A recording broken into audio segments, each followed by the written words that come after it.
And the reason I'm raising this is that one of the problems in government, to come to the question of good and bad government, is the lack of support for people that want to reform it. I know as a person that was in a cabinet, in a budget committee process, or in a expenditure review process, when you try and put an argument for reform in those areas, you're always confronted by the interest groups on the other side with not only their advocates but also research, and I use that in inverted commas, but sufficient to sway a particular argument in favour of the status quo or an extension of those services. And I have to say government has been captured, as you know, by interest groups, and that capture has reached the point where they are very proficient at delivering or developing policy positions justified by quasi-research for their particular issues. I remember, and Cass was involved in this, a debate we had about, what was it, school teachers, smaller class sizes, where there was academic after academic and bureaucrat after bureaucrat arguing for smaller class sizes based on the Teachers Federation's agenda, and we did a quick, Google search and found some research out of California, wasn't it? Southern California, that showed very clearly that it didn't work, and we were able to divert a whole agenda that would have led to an enormous amount of cost for the community, but also some very negative outcomes in terms of education, because we were able to produce some research papers that weren't labelled, IPA or CIS. They were labelled by some research organisation that had some credibility, and I'm not saying that these organisations don't have credibility, but had credibility in terms of the specific debate that was occurring at the time. And I think that's the future, to try and look at that sort of research on a broader level to try and influence government policy. That does not resolve the problem of the monopoly political parties have on the political process. And that is a problem in this country, and Paul's here, he'll tell you about the monopoly they have, and people within certain political parties have even greater monopolies. I think that can only be reformed by a concerted campaign to start to look at some constitutional changes. I've become an advocate of term limits. I know the arguments against it, but I think in the current context we have a very monopolised system of delivery of politicians, and unless you can get to the heart of that issue through something like term limits and commensurate salaries, I think you're going to find real difficulty in trying to change the system.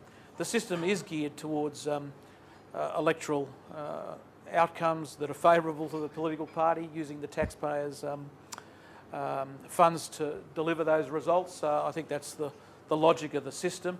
The real question is to try and change the personnel and get some turnover and get a broader involvement in the political process. And I think the only way you can do that is to start to have a sensible debate about things like term limits. I proposed, and this was a spur of the moment, but the more I thought about it, and this was in relation to some debates that were going on about paying politicians more. And I looked at the research, and there is a lot of research on this. You wouldn't have thought so, given the sort of level of debate. And I just went through all the economic literature on this, and there was a lot of persuasive material that convinced me that you shouldn't pay politicians more. What you should be paying is people a salary that reflects their broader earning capacity in the community, so that they can get involved in the political process. Because the problem is, if you pay politicians more, what you tend to get is people that, to use the term that you're probably familiar with, rent seek, and seek that as an occupation that pays them greater dividends than what they're really worth in the marketplace. And there's a lot of research, if you look around, that I haven't seen in the Australian public debate about these issues. It's all fairly pedestrian, and I've got to say that when you look at the quality of the debate on these issues, it really hasn't been enhanced by the material that's being produced by organisations that purport to want to move the agenda forward in a particular direction. And the reason for that, I think, is that it does become, and I was saying this, a sort of psychological self-help society where people of similar views sit around and lament the fact that the world isn't as perfect as it should be, or lament the fact that the world is getting worse in terms of their particular philosophy than it ought to be, and then engage in what I think is a fairly, I suppose, useful on a personal level if you believe in self-help, but pretty useless in terms of helping people that want to reform government in a way that is meaningful. We need to have more quality research. We need to have more quality papers produced that seem to be independent, dealing with issues with traditional methodologies that focus in on the underlying problems that we do have in each of these areas. You can look in every single policy area and you will find not only an advocacy group, as I said, but a research institute behind it, publicly funded, that produces the material to support that particular interest group's position. And it is very difficult. I mean, climate change, if you believe in global warming, I of course believe in climate change like everybody in the room, because climates do change, but global warming stuff is a classic example of this. The amount of material that's generated is impossible for people to digest. And to tell you that, frankly, I mean, politicians don't digest their material. What they do is tend to operate on the basis of the least path of resistance, and that tends to be where the least vocal, or the most vocal group can be pacified, and that's really the issue. So in terms of good government, structural reform, I think there needs to be a concerted effort to start to have a debate about what ought to be the service delivery models for government services in this country. My view is that despite my abhorrence to Canberra, the reality is that you do need only one tier of government to collect revenue in this country. I have no problem with that. I think that ultimately it makes it more transparent. At the moment we have a proliferation of taxes, both at the state, local and federal level, that are really not picked up in a broader debate about tax policy, and I don't think they will be picked up in the review that's currently going on. So we need to make that more transparent. It's broadly based and as focused on one tier of government as possible seems to me to be the best way to deal with that issue, and to start to have a debate about the level of taxation and the focus of the incentives that flow off the back of taxation policy. Secondly, service delivery models.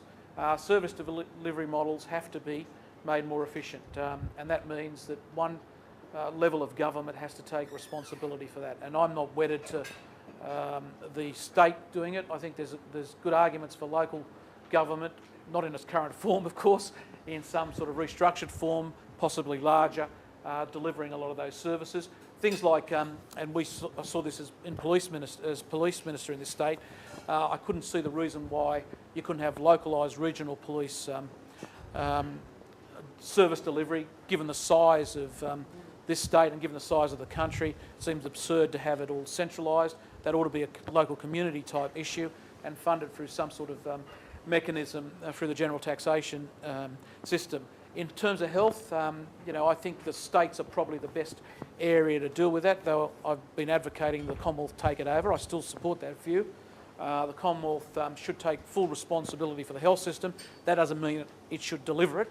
It's again a case that more localised delivery, not funding, delivery, is probably the way to deal with that. In terms of education, again, that's, in my view, very much a local matter that needs to be dealt with at a local community level. If there's one way you can add competitive advantage at a regional level, it is through having a direct input into your education systems, your training systems, and clearly that's an area we need to go towards. And by the way, we're losing that debate. There's much more centralisation occurring. The education package that involved the computers and everything else is a massive centralisation of policy using technology to do that, and you'll see that that'll have real influence going forward on the quality of education in this country. So I think that one's one that has to be challenged almost immediately.